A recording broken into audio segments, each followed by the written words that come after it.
What's up guys, welcome back to the channel. Today we're going to be starting off with Martin's car, trying to fix some little issues that we've been having. The blow off valve has been hitting. Radiator is a lot bigger than the stock one, so the little tabs that hold the shroud and some other little nipple that sticks out, I had to cut those so the piping on the cold side fits properly and it doesn't hang too low. The piping is finally fitting perfect, and you also got a new blow off valve, right?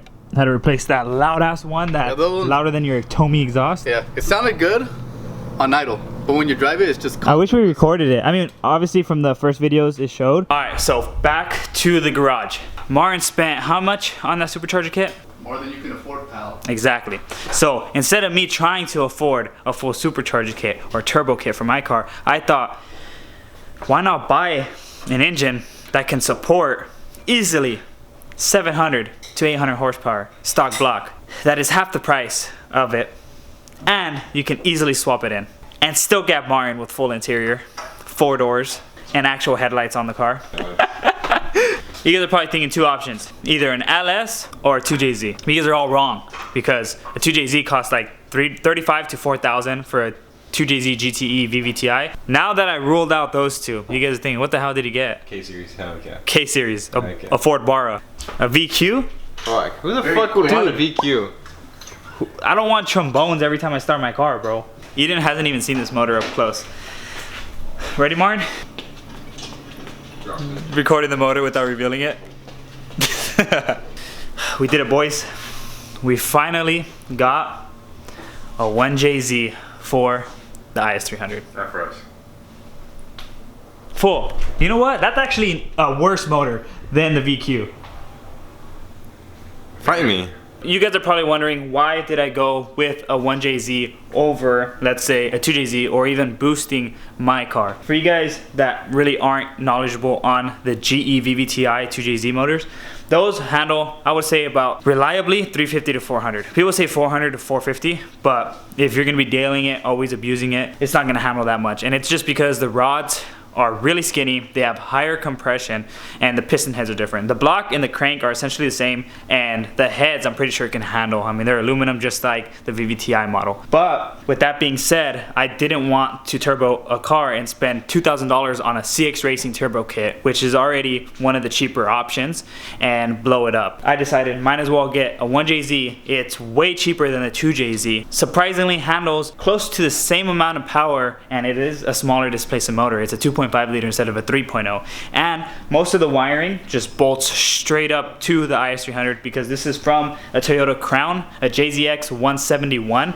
and I believe also the JZX 110 bolts up to it too. So this is going to be pretty sick because I'm going to be able to build it outside. I'm thinking about making 500 horsepower, or at least building it up to that and detuning it so the tranny that I have inside, since we just swapped it, will be able to handle it. So basically he wants 600 because he wants 500. Yeah, so I mean, the motor I want it to be capable of probably 6 to 7, which the block can, but obviously I would have to get a turbo manifold and a bunch of other stuff to make boost. Martin's always the guy who tries to go fast, and I'm always the guy that tries to look cool going slow. RJ guys are like the full drift, like Formula FD, but like all the street car guys, like always have 1JZ. 1JZ is always the way to go, just because of the price. And honestly, I really like the 1JZ. It's just dope having a smaller displacement motor and have so much power reliably. And what's cool about this motor is that a lot of the accessories from the IS300 is gonna bolt right up. So the AC compressor, power steering, alternator, power, all that stuff is just gonna be able to swap in. And yes, the AC, I'm actually going to be able to keep it, unlike supercharged VVQ. Take me an hour and I'll get mine on. VVQ? Just don't want VVQ. Okay, I like that.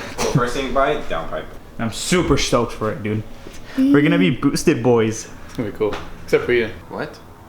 It's a bird joke. Ever.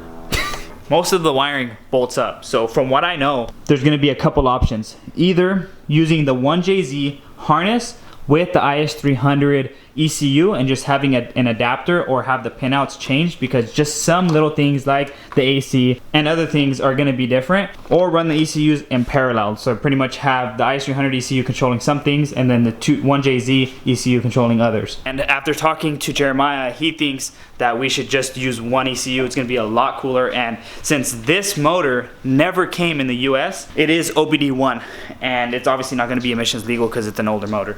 So what we're thinking is, if we're able to use an IS300 ECU, this is pretty much going to turn into an OBD2 car. Alright guys, enough teasing.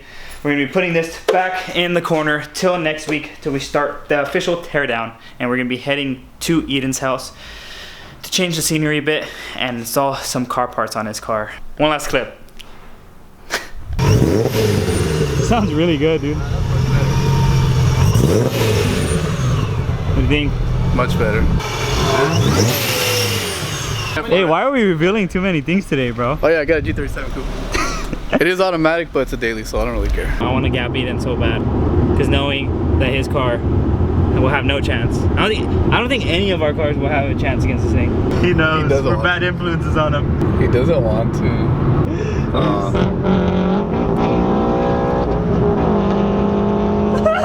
Finally! Put the gaps on this ball! And he had how many cars on it? That's all we wanted. That's all we wanted. That's literally all we wanted. He downshifted like 3 times, pretty quick. I give him props for that. Yeah, that was fast. Stock G37, 1. Automatic. Opponents, 0. How does it feel getting gapped? Yeah, how does it feel getting gapped? We're at Eden's house for the first time. In reality, I never actually came in here. I want to pet his doggy. Oh, so big. Where's the dog at? What's up, little buddy? What's up, little buddy? Oh, Hey, shit. Bro, your dog almost killed me, dude. Right now? Apu attacked me. Did he? Yeah. Did he smell you? What do you have here? Eden son? Oil lines. Oil lines. I'm guessing this is probably gonna be like the plate and all that stuff. Then this is probably the fun part.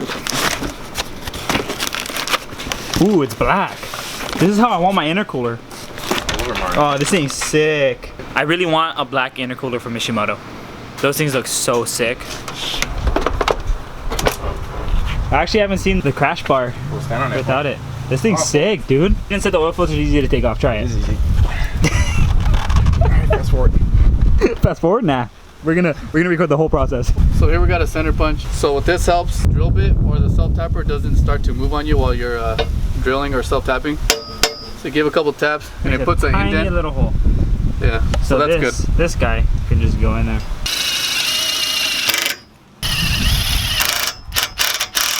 We have everything plumbed where it's supposed to be. We already filled the oil cooler up with oil because you don't want it to run dry. But I believe you have to add an extra 1 quart. Looks pretty sick with the crash bar. Hopefully there's no leaks like mine. All right, go ahead. All right. Keep doing it a couple times. Go again. All right. All right. Pretty sure that would have primed it already. Put it in neutral, start it. Hopefully no oil squirts out.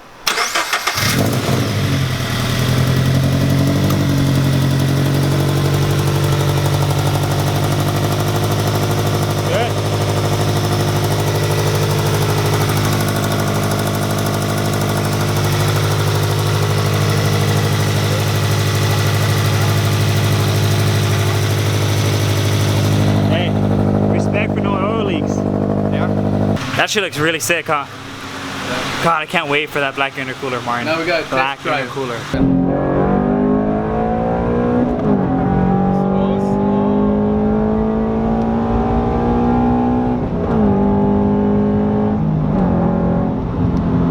So we're just checking if there's any leaks. We drove it kind of hard. Doesn't look like there's any leaks anywhere. No drip. So I think we're fine.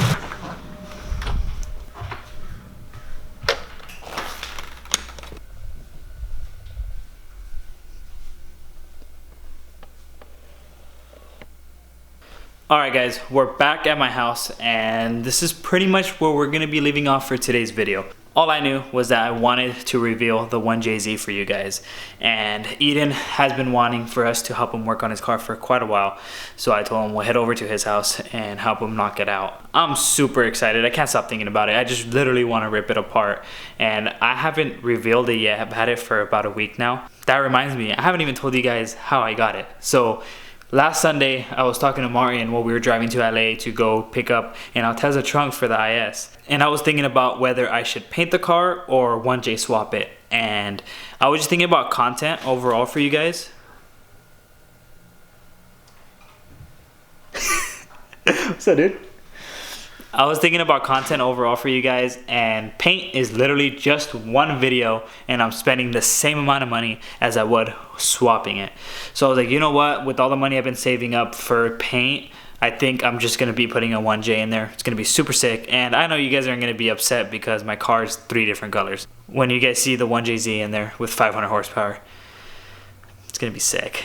Engine builds isn't really a common thing for this channel. This is gonna be the first time, so I'm not sure how it's gonna do with views and how people are gonna like it. We're still trying to see what you guys like watching best, but this is pretty much where I want the channel to go towards. We've been working really hard to have what we have and to build the channel where it's at right now. So we have the supercharged G, we have my car manual swapped, and now we're building a 1JZ for it. So it's just gonna get better, and you guys just have to hang in there, support, and one day we'll have a shop of our own and actually build some crazy builds. But on that note, hope you guys enjoyed this video. Like, subscribe, and share. I will see you guys on the next one.